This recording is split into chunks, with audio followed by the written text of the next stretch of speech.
पाहत आहोत जनकार्य न्यूज, जनतेच्या न्याय हक्कासाठी लढणारं एकमेव news channel Janakarya news. Sane Guruji शिक्षण संस्थेचा 48वा वर्धापन दिन संपन्न। साने गुरुजी शिक्षण संस्थेचा 48वा वर्धापन दिन मोठ्या उत्साहात संपन्न झाला। सदर प्रमुख पाहुणे माननीय नाथाजी मोहिते विद्यालयाचे माजी विद्यार्थी व वन अधिकारी यांनी आपल्या शालेय जीवनातील वेगवेगळी उदाहरणे देऊन मुलांना गुणवत्ता संपन्न होण्यास प्रोत्साहन दिले। तर दुसरे प्रमुख पाहुणे मुस्तफा मुजावर यांनी संस्काराची बीजे शालेय जीवनात रुजवली जातात आणि ती आपल्या संस्थेमध्ये दिसून येतात असे म्हणाले। तानाजी जाधव व प्रदीप कोळी यांची व्याख्याने झाली। कार्यक्रमाची सुरुवात स्वागत गीताने करण्यात आली। कार्यक्रमाचे स्वागत व प्रास्ताविक साने गुरुजी शिक्षण संस्थेचे सचिव अजित पाटील यांनी केले। कार्यक्रमाचे अध्यक्ष म्हणून रावसाहेब पाटील होते।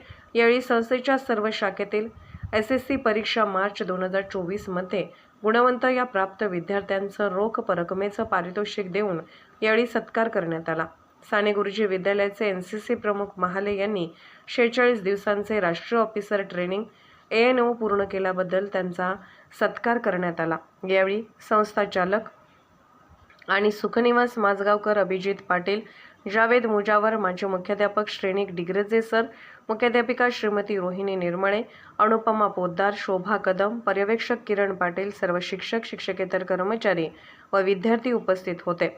सूत्रसंचालन कुमारी आसिया आंबी व पन्हाळी मॅडम यांनी तसेच बक्षिसाचे वाचन व वितरण सृष्टी जोग, गार्गी चंद्र, सानवी गोंधळी, राजनंदिनी जाधव, मीरा बिरंजे, आफरीन जमादार तर आभार आदर्श माने यांनी मांडले।